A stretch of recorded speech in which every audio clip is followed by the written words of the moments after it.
Newsfirst correspondent Mahinda Pushpakumara, who attempted to report on a story of an elephant calf being kidnapped from the Udawalawe Wildlife Sanctuary, has been assaulted.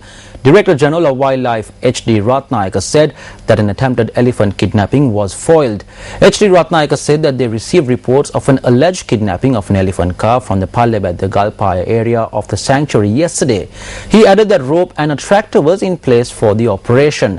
However, when wildlife officials had arrived at the location following the tip-off, the group had fled the scene. H.D. Ratnayaka said that a shooting was also reported. Now, meanwhile, our provincial correspondent Mahinda Pushpakumara arrived at the scene to cover the story.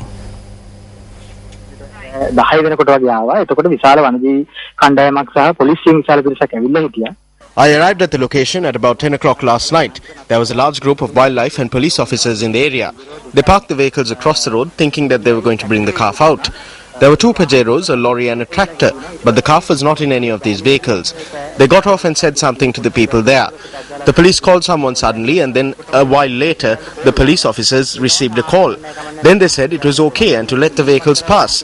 The wildlife officers had requested that the vehicles be searched, but the police did not do so.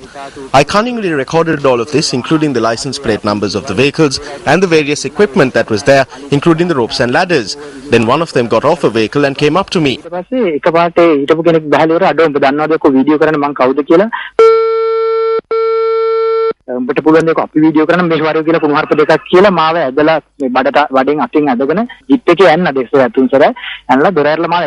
He shoved me against the jeep twice or thrice and then flung me inside, following which they drove for about 300 meters. The police were looking on, but the wildlife officers shouted that they could not take me away and that they were the ones who had asked me to come here. They opened the jeep and threw me out and then took off with my camera. They returned my camera about 30 minutes later, but the tape was gone. The camera was not working.